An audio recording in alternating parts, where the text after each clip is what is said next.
اعوذ باللہ من الشیطان الرجیم، بسم اللہ الرحمن الرحیم۔ میں ہوں محمد ریاض انجم اور آپ دیکھ رہے ہیں ریاض انجم آفیشیل، میرا یوٹیوب چینل۔ آج ہم موجود ہیں جی راجہ یاسر ہمایوں سرفراز خان کے ساتھ، جو کہ ماشاءاللہ تحریک انصاف کے ایک انتہائی متحرک رہنما ہیں، سابق minister higher education information technology رہے ہیں، اس سے قبل وہ ٹورزم کے بھی وزیر رہے ہیں۔ ہم آج ان سے حالات حاضرہ پہ جو سیاسی اس وقت گرما گرمی ہے اس پہ بھی بات کریں گے، ان کے جو چکوال کے حوالے سے ان کی جو اپرچونٹیز ہیں، یا یہ چونکہ یہ منسٹر رہے ہیں پنجاب کے، تو ایجوکیشن سیکٹر میں انہوں نے کیا کارکردگی دکھائی ہے، ان سب پہ ہم بات کریں گے۔ میں شکریہ ادا کرتا ہوں راجہ یاسر ہمایوں سرفراز کا کہ انہوں نے ہمیں ٹائم دیا، اور میرا سر آپ سے پہلا کویسچن یہی ہے کہ آپ نے پی ٹی آئی کے دور حکومت میں جو آپ کو ذمہ داریاں سونپی گئی تھیں، اوورآل پنجاب میں آپ کی کارکردگی کیا رہی ہے؟ دیکھیں جی، پہلے تو بطور ایم پی اے آپ نے ایک آپ کی رسپانسبلٹی ہوتی ہے کہ اپنے علاقے کی نمائندگی کریں، جو مسائل اس کو درپیش ہیں ان کو آئیڈینٹیفائی کریں، ان کو حل کرنے کے لیے پھر آپ کوئی نیا فنڈنگ لے کے آئیں گے۔ اور تو میں کیونکہ اللہ کے فضل سے کافی انفلوئنشل ویسے ہی تھا، بغیر میں ایم پی اے نہ بھی ہوتا تو تھا، لیکن ایم پی اے بننے سے یہ فائدہ ہو گیا کہ وہ جو میرے خاندان کے پرانے کنیکشنز تھے وہ تمام زیادہ ایفیشینٹلی میں استعمال کر سکا۔ تو جو پھر میرے لیے ممکن ہوا چکوال کے لوگوں کے لیے میں کر سکتا تھا وہ میں نے کیا، جس جگہ پہ ہاتھ پڑا، جہاں پہ تعلق یوز ہوا۔ جہاں تک بڑے پروجیکٹس کی بات ہے تو میری اپنا پرسنل ایم تھا ایک بہت بڑا، کہ میری فیملی کا ایک بڑا بیک گراؤنڈ رہا، میرے دادا کا، پھر ایون پردادا کا، جو ہم نے تعلیم کی بہتری کے لیے اور لوگوں کو اپنے پاؤں پہ کھڑا کرنے کے لیے ایک فیملی مشن تھا، کہ یہ ہم نے ایک ہمارا فیملی کا مشن ہے کہ چکوال کے لوگ جو ہیں وہ ترقی کریں، اور وہ گزشتہ 100 سال سے جاری ہے۔ اسی کی میری اپنی پرسنل سیٹسفیکشن بہت بڑی ہے یونیورسٹی آف چکوال کا کیا۔ اس کے ساتھ ساتھ یہ ایک بڑا اعلیٰ اسکول جو کہ پرائیویٹ سیکٹر میں، تو میں نے خود اسکول بنایا، لیکن پرائیویٹ سیکٹر کی تو فیس تو آپ کو لینی پڑتی ہے، ہمارے کے لیے افورڈیبل نہیں، لمیٹڈ سے بچے ہیں جن کو میں اسکالرشپ دے سکتا ہوں، یہ ہمارا اسکول اسکالرشپ دیتا ہے، باقی تمام لوگ فیس دیتے ہیں، اور فیس بھی آبویسلی اسکول اچھا ہوگا تو فیس بھی زیادہ لینی پڑے گی، کیونکہ آپ اچھی تنخواہیں دیں گے تو اچھے ٹیچر ہیں۔ ایسے ہی ہے۔ تو میری خواہش تھی کہ گورنمنٹ سیکٹر میں کوئی ایسا اسکول آئے جو ٹاپ اسٹوڈنٹس کو سرو کرے، جو شہر کے جو ٹیلنٹ ہے، بہت ٹیلنٹڈ لوگ ہیں، میں نے اپنے اسکول میں بھی دیکھا کہ جو بچے اسکالرشپس پہ ہیں ویسے بھی بڑے اعلیٰ ریزلٹس دیتے ہیں۔ تو اسکول آف ایکسلنس کے نام سے ایک پروجیکٹ اللہ کے فضل سے وہ میں لانے میں کامیاب ہو گیا۔ وہ دانش اسکول اتھارٹی سے آلریڈی پروجیکٹ چل رہے تھے، لیکن شاید چکوال میں پہلے بھی کوشش کی گئی لیکن وہ نہیں آ سکا۔ اب اللہ نے موقع دیا تو میں اس کو لے آیا چکوال میں، اور وہ ایک 40-50 50 کروڑ سے اوپر چلا جائے گا اس کا بجٹ، اس سے وہ اسکول تقریباً کمپلیٹ ہو چکا ہے۔ تو یہ تو دو ایجوکیشن سیکٹر کے بڑے پروجیکٹس تھے۔ اس کے علاوہ چھوٹے آپ دیکھ لیں، ای روزگار جو اسٹوڈنٹس کو آن لائن پیسے کمانے نوجوانوں کے لیے مواقع میسر کرتا ہے، وہ میں آئی ٹی کی منسٹری کے انڈر لے کے آیا۔ اسی کے ساتھ جو آئی ٹی کا میں منسٹر تھا تو یہ جو ہے ای سہولت سینٹر، یہ بلڈنگ بالکل ضائع ہو رہی تھی کنونشن سینٹر والی، تو وہاں پہ اب یہ میرا 200 کے قریب ہو گئی سروسز جو ایک انڈر ون روف میں ایسا ہے، اور بالکل فرسٹ ورلڈ کا ایکسپیرینس۔ اور وہ قطن چکوال نہیں آنا تھا کہ میں آئی ٹی کا منسٹر نہ ہوتا، کیونکہ چکوال آپ کو پتہ ہے ضلعوں میں سب سے چھوٹے ضلعوں میں سے ہے، تو ابھی تو یہ صرف ڈویژنل ہیڈ کوارٹرز میں بنا تھا، اور یہ پہلا چھوٹا یا پہلا ضلع ہے جس میں یہ بنا ہے، اور اس کے بعد پھر اب 1-2 اور ضلعوں میں اضلاع میں بن رہے ہیں۔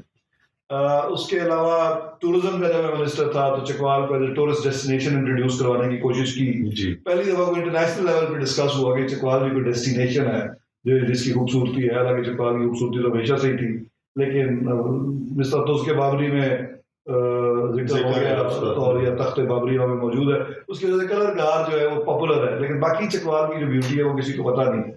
تو لیک ڈسٹرکٹ جو جیپ ریلی کرائی، جیپ ریلی بھی اس سے ایکسپوجر ملا، لوگوں کا انٹرسٹ پیدا ہوا۔ اس کے بعد لیک ڈسٹرکٹ آف چکوال کے نام سے ایک پروجیکٹ انٹروڈیوس کیا ٹی ڈی سی پی کی طرف سے کہ چکوال کو پروموٹ کیا جائے، کیونکہ بالکل انگلینڈ میں اسی طرح کی ڈسٹرکٹ جو ہے اس کو 5-6 ڈیمز پہ اس کا کام بھی ہوا تھا، 3 ایک تو درابی پہ تو بڑا ریزورٹ بن رہا ہے، تقریباً کمپلیٹ ہونے والا ہے، آپ وہاں وزٹ کریں، میرا خیال 1 سال ہو جائے گا، بہت کام ہو رہا ہے جی۔ اور اس کے بعد ڈوکٹالیاں اور لکھوال میں 2 چھوٹے اریگیشن ڈپارٹمنٹ سے بنے، ان کے خام خواہ ریسٹ ہاؤس ضائع ہو رہے تھے، ان کو ٹورزم کو دلوایا، وہ اوپن ہے پبلک کے لیے، باہر سے لوگ بھی ایسا ایسا آنے شروع ہو جائیں گے. ابھی وہ مزید حالانکہ اگر میں رہتا اس کا منسٹر تو ڈوکتاریاں پہ ایک بڑا پروجیکٹ بننا تھا، لیکن وہ انفارچونیٹلی پھر بعد میں شیلف کر دیا گورنمنٹ نے، اور کہیں اور چلے گئے ان کے پیسے. آپ اپنی اس کارکردگی سے مطمئن ہیں کہ جو چکوال کے لوگوں نے آپ کو مینڈیٹ دیا تھا اور اس کے اگینسٹ آپ نے جو کام کیا، حالانکہ آپ لوگوں کی حکومت ابھی ٹائم رہتا تھا انفارچونیٹ. لیکن میں تو بالکل اللہ کا فضل ہے بڑا مطمئن ہوں. اس کی وجہ یہ ہے کہ یہ جو پروجیکٹس ہیں یہ ذرا آف بیٹ ہیں. کرکٹ اسٹیڈیم بھی ایک پروجیکٹ ہے اس کا. جی بالکل. یہ ایسے پروجیکٹس ہیں جو عام سیاستدان شاید نہیں لاتے، کیونکہ اس کے ایکچولی ووٹس میں یہ ٹرانسفارم نہیں نالیوں کا وہ لوگ بیسیکلی آپ لوگوں کو راضی کرتے ہیں نوکریاں دے کے، گلیاں، حالانکہ گلیاں رائٹ ہے لوگوں کا. ہمارے دور میں بھی گلیاں بنی، تھانہ کچہری بھی آپ نے نہیں کی، ورنہ لوگ ڈھونڈتے ہیں کہ ہمیں تھانہ کچہری. یہ تو بیسیکلی جی ایک انفارچونیٹلی ہماری پالیٹکس میں تھانہ کچہری ہو گیا. یہ کمیشن لینا پولیٹیشینز کا وتیرہ بن چکا ہے. ان کو بزنس بنایا ہوا انہوں نے، الیکشن لڑتے ہیں پھر ٹھیکے لے کے دیتے ہیں اپنے لوگوں کو. اچھا یاسر بھائی، یہ جو M P As M N As جو ہوتے ہیں یہ کمیشن لیتے ہیں، تو آپ نے کتنا کمیشن لیا ہے 3.5 سال؟ اللہ کا شکر ہے جی کہ اس جو بہت بڑا گناہ میں سمجھتا ہوں کہ اللہ نے اس کے قریب نہیں جانے دیا، اور میں کیا کہہ سکتا ہوں، شکر ہے کہ اچھے گھر میں. کوئی اور جو آپ نے مینڈیٹ سے ہٹ کے کوئی مراد لی ہوں، کوئی انجوائے کیا ہو؟ لیکن میں جب سرکاری کار ایک ملی نہیں تھی جو میں 5 بجے لاہور میں اس کو فری کرتا تھا، شام کو میں اپنے دوستوں کے ساتھ اپنی کار میں ٹریول کرتا تھا، یہ دوستوں کی کار میں، اور ویکینڈ پہ وہ میں چکوال آتا تھا. وہ میں نے بلکہ پوچھا اپنے پی اے سے کہ یہ لیگل یہ الاؤڈ ہے یا نہیں. انہوں نے کہا یہ دورہ آپ اپنے ہلکے کا جو ہے اس کو سرکاری دورہ ہی سمجھیں، کیونکہ ظاہر ہے اپنے ہلکے کے لوگوں کو ملنا ہے، اور جدھر بھی ہلکے میں جانا. تو وہ میں تھوڑا سا اس کے بارے میں کوشش تھا کہ یار یہ ویکینڈ پہ میں نہ استعمال کروں. ہلکے میں آپ کے کیسے روٹس رہے ہیں لوگوں سے تعلقات؟ اکثر یہ سنا گیا کہ آپ بڑے مغرور ٹائپ قسم کے بندے ہیں اور ہر ایک سے آپ ملنا پسند بھی نہیں کرتے. مغرور تو اللہ کا شکر ہے جی بالکل نہیں ہوں، ڈاؤن ٹو ارتھ. بلکہ ہمارے خاندان میں شاید کوئی مغرور نہیں رہا ہوگا، نہ ہی ہمارا وہ ٹپیکل سٹائل ہے جس طرح ہوتا ہے زمینداروں کا. لیکن آبویسلی تھوڑا ریزرو میں ضرور ہوں، خام خواہ کی گفتگو میں زیادہ نہیں کرتا. لیکن لوگوں کو بالکل ہم فل اٹینڈنس دیتے رہے. جی عثمان صاحب بالکل عوامی آدمی ہے، میرے کزن ہے راجا عثمان، اور بیرے پہ بھی رہے ہیں، بھاگتے بھی رہے ہیں، جو ریگولر لوازمات ہوتے ہیں. حالانکہ اصولاً یہ ایم پی اے کے کرنے کے کام نہیں ہے، لیکن کیونکہ یہاں پہ رواج بنا ہوا تھا تو مجبوراً ہمیں کرنے پڑے، اور ہم نے کیے ہیں. ہم نے گلیاں نالیاں بھی بنوائی، ہم نے وہ سڑکیں بھی بنوانے کی کوشش کی جو بن سکی. جو پروجیکٹ میں کسی بھی ایم پی اے میں کو گرانٹ ملتی ہے وہی بنوانے ہوتے ہیں نا آپ نے، اور اس میں ہمارا کسی ٹھیکیدار سے کوئی تعلق نہیں ہے. آج تک کسی ٹھیا بانوں سے کمیشن ہم نے نہیں لی اللہ کے وجہ سے، یا سوچا بھی نہیں لینی تو دور کی بات ہے. وہ نام پہ بھی لیے جاتے ہیں نا تعلقات کی بنیاد پہ. کوئی ایسی شکایات بھی آپ کو ملی؟ نہیں، شروع میں کوئی چھوٹی موٹی ایک بات آئی تو لوگوں کو ہم نے بالکل اپنے سے دور کر دیا کہ یار ایسے نہیں چل سکتا. تو بیسیکلی ظاہر ہے آپ نے یہ بھی خیال رکھنا ہوتا ہے کہ جو آپ کی ٹیم میں لوگ ہوں وہ آپ کو ایکسپلائٹ نہ کریں. مجھے کوئی ایسی بڑی بات نہیں پتہ چلی، اگر کوئی چھوٹی موٹی کوئی پتہ چلی ہے تو اس پہ فوراً ہم نے ایکشن. آپ خود کو چکوال کا مالک بھی کہتے ہیں. پچھلے دنوں ایک ایونٹ ہوا تھا شادی کا، وہاں پہ کوئی تھوڑی سی ایک اور بھی فگر ہیں، پولیٹیشین ہیں، ان کے ساتھ کوئی آپ کی جب بات ہوئی تو؟ میں نے جی ایکچولی ایسی کوئی بات نہیں کی. میں تو چکوال کے ظاہر ہزاروں لوگ چکوال میں بے وقوف تھوڑی ہوں کہ جو چیز ہے ہی نہیں میری. تو اب چکوال میں میرا خیال ہے کوئی 200-400 کنال زمین رہ گئی ہوگی، اور شاید کچھ گاؤں میں زمینیں ہیں وہ بھی بچی کچی. تو میں نے ایسی بات نہیں کی. ہاں میں نے اس کانٹیکسٹ پہ بات کی تھی، اس میں یہ مالک کا لفظ تو یوز ہی نہیں ہوا، کیونکہ مجھے تاریخ کا چکوال کا بہت زیادہ علم ہے، جغرافیہ کا بہت علم ہے. تو میں نے صرف اتنی بات کی تھی کہ ہمیں آپ بتائیں گے چکوال کی تاریخ کیا ہے. وہ اس پوائنٹ آف ویو سے نہیں کی تھی کہ میں کوئی خدا نہ راستہ اپنے آپ کو کوئی جاگیردار سمجھتا ہوں. میں تو کبھی آج تک کبھی نہ کلیم کیا، نہ ہوں ہی نہیں. سمجھنے کی کیا بات ہے، میں بے وقوف ہوں کہ جو چیز میں نہیں ہوں وہ سمجھنا شروع کرنا ہوتا ہے آپ کو یہاں پہ. اور یہ ایک بڑی مسکنسیپشن ہے چکوال میں. تو جب انگریز یہاں پہ آئے تھے تو ہماری جاگیریں انگریزوں نے ضبط کر لی تھی، تو تب میرا خیال لکڑ داتا تھے. تو وہ 5 پشتیں پرانی بات جو ہے اتنا پڑھ لکھ کے اگر اس پہ میں نے اکڑنا ہے تو میرا خیال ہے میرے سے بڑا بے وقوف کوئی نہیں ہوگا. آپ نے تھوڑا سا ہم اگر بات کریں، آپ نے جو سابقہ تحصیل تھی تلہ گنگ، آپ نے تلہ گنگ کو میاں والی میں شامل کرنے کی کوئی بات کی تھی یا کوشش کی تھی؟ نہیں، میں نے کس لیے کوشش کرنی تھی. میں تو یہی چاہتا ہوں جو تلہ گنگ کے لوگوں کا دل ہے وہی ہو. پہلے ان کی یہ خواہش تھی کہ ضلع علیحدہ کیا جائے، تو میں نے کہا جی بالکل ضلع علیحدہ کریں، فل سپورٹ کیا.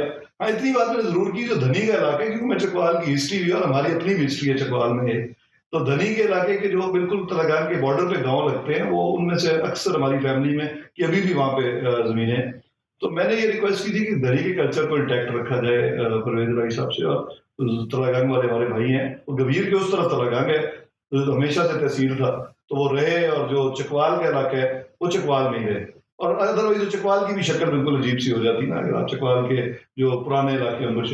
باقی جو میاں والی والی بات ہے وہ کیبنٹ میٹنگ میں یہ ڈسکس ہوا کہ میاں والی ڈویژن بن رہی ہے تو اس میں کم از کم 3 اضلاع ہونے چاہیے. جی تو میں نے یہ بات کی کہ پھر تو سوٹ کرتا ہے کہ تلنگانہ میاں والی اور جو ساتھ بکھر ہے یہ ان سے بانٹے، تو وہیں پہ وزیر اعلیٰ صاحب نے کہا کہ نہیں وہ تلنگانہ کے لوگ نہیں چاہتے. تو میں نے کہا ظاہر ہے اگر لوگ نہیں چاہتے تو میں نے پھر دوسری بات نہیں کی، کیونکہ یہ میں نے صرف ایک سجیشن فلوٹ کی تھی کیبنٹ میٹنگ میں، بات تو اب ظاہر ہے کسی سے پوچھ کے تو نہیں کرتے، اور وہ فطری طور پہ بنتا بھی تو ایسے ہی ہے نا. دیکھیے اگر واقعی بنانا ہے میاں والی کو ڈویژن تو پھر اس کے ارد گرد کے اضلاع کو آپ ڈسکس تو ضرور کریں گے، اگر کوئی جانا چاہتا ہے نہیں وہ تو ان کی مرضی. بالکل صحیح.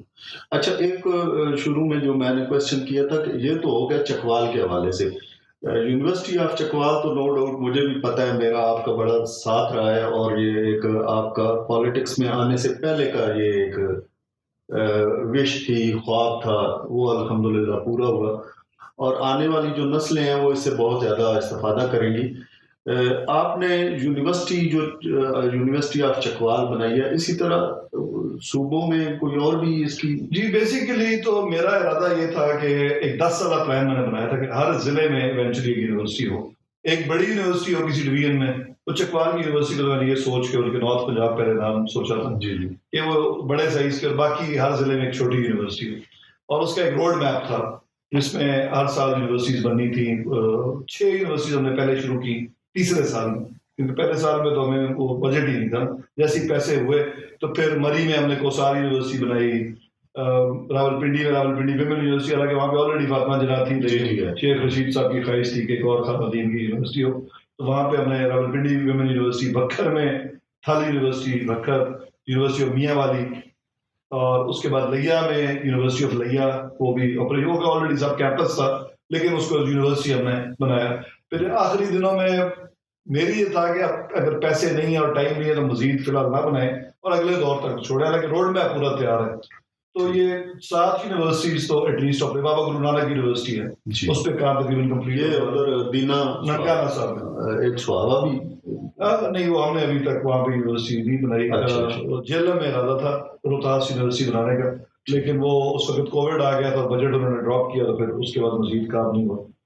آپ چونکہ پارٹی کی ایک نارتھ پنجاب کے جنرل سیکرٹری بھی ہیں، الیکشن بھی آ رہے ہیں، تو آپ کی بہت زیادہ وہاں پہ بھی مصروفیت ہوگی، پھر آپ کا حلقہ بھی ہوگا، آپ انٹرسٹڈ ہیں کہ این اے پہ آپ الیکشن لڑیں، قومی اسمبلی کی نشست پہ، تو آپ یہ کس طرح مینیج کریں گے؟ بیسیکلی نارتھ پنجاب جو ہے وہ بڑا سیٹلڈ ہمارا پی ٹی آئی کا ریجن ہے، کیونکہ یہاں پہ گزشتہ الیکشن میں بھی بڑے لمبے مارجن سے ہم لوگ جیتے، زیادہ تر سیٹس بھی جیت گئے، تو یہاں پہ کوئی اتنا بڑا اس کو مینیج کرنا مسئلہ نہیں ہے، کیونکہ ایک مضبوط قلعہ ہے سمجھے پی ٹی آئی کا.